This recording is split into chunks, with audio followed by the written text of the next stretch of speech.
Ora viva, amiguinhos, o episódio de hoje será de uma temática mais madura, mais adulta, digamos que é para falar acerca de partes anatómicas como órgãos genitais de ambos os géneros e por vezes a interseção dos mesmos. Por isso eu peço-vos que tirem as crianças da sala ou do carro, ou isso mais tarde, quando estiverem sozinhos com uns bons headphones. Não quero ter que depois, mais tarde, ouvir os vossos comentários, as vossas queixas de terem que explicar às vossas crianças o que é o coito, o que é consumar o ato.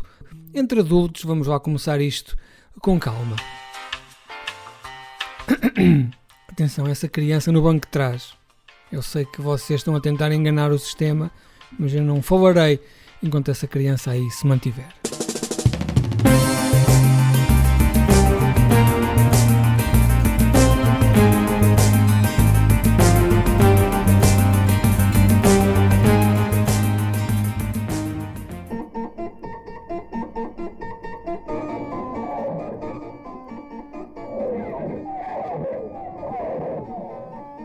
Ora, hoje vamos falar de um filme de 1975 chamado The Beast, ou no seu título original, La Bête.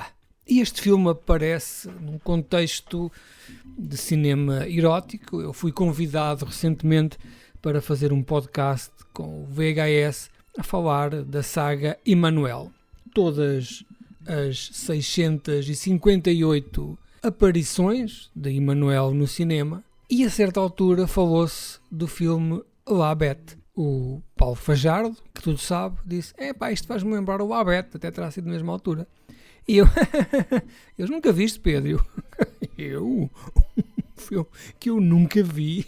Amigo, isso nem sequer existe. Bom, e sendo assim, cheguei a casa e pela calada da noite aluguei no Sr. Joaquim e comecei a ver. E de facto, este filme é uma coisa diferente, digamos assim, para não falar de outra maneira. Isto é realizado por Valerian Boroksic, que é um tipo que, entre outras obras, tem um dos Emanuéis. Neste caso será o Emanuele 5. E ele tem, se vocês forem aqui à letterbox dele, tem aqui uma escolha bastante eclética de cinema, sempre com muitos rabos, muitos casais a consumar o coito na capa, freiras, não é? Que é este imaginário maroto. Portanto, percebe-se que este homem nada diariamente na piscina do cinema erótico. E este The Beast, ou La Bête, o tal filme de 1975, é uma bizarria daquelas que eu arriscaria dizer já não se faz. Atenção, o filme começa com um cavalo e uma égua na cópula. Portanto, alguém levou éguas a um cavalo para cobrição, não é? Com o intuito de emprenhar a égua e ter potros. Acontece que esta cena inicial do cavalo a consumar o ato é filmada como se tratasse de um filme pornográfico, com todas as imagens típicas daquilo que é uma cena de sexo no cinema pornográfico, mas, neste caso, com cavalos. Entretanto, aparece um jovem casal, uma rapariga numa noviça que vê aquela cena e começa a tirar fotografias, acha toda a gente, não tiras isso não é uma coisa digna de uma menina, e ela, uma polaroid, vai tirando umas fotografias e guarda para si umas fotos da piroca do cavalo bastante erguida, e sendo que metade está já alojada dentro da sua égua. Começam-se a dar ali umas partes do filme que não interessam a ninguém, não é? Que é conversa, não é? Uma família, uma situação de um casal que terá que ser cuidado e tal. E o filme vai acabar na cena mais icónica de todos os tempos daquilo que é o cinema erótico, que é uma rapariga que vai para a mata, ou no início do filme vai para o meio da mata. Entretanto tem aquelas conversas todas lá das famílias e tal, decisões. E a rapariga no final é perseguida por um monstro. Um monstro que tem um falo, é uma espécie de um urso, não é? Um homem disfarçado de urso, e o monstro exibe um falo ereto, gigantesco, que está constantemente a jorrar aquilo que parece ser um iogurte líquido ligeiramente diluído. esta cena extremamente erótica, extremamente sexual e extremamente pornográfica, não é? Diria eu, da área da bestialidade. Esta cena estende-se durante imenso tempo, em que inicialmente a rapariga foge e está a ser violada, que horror o monstro, e ela depois acaba por gostar, não é? E acaba por se agradar tanto daquela piroca enegrecida, com o tal iogurte líquido a jorrar em permanência, que ela depois acaba por gostar e dar tanta luta ao animal, a esta besta, que ele até fica desmaiado e meio morto no fim. Tal foi a coça que levou daquela mocita. Este realizador polaco, que inicialmente começou a fazer aquelas animações que apareciam no programa do Vasco Granja, passou mais tarde para o cinema erótico, sempre com este pendor experimental, que é característico do Valery Broksit.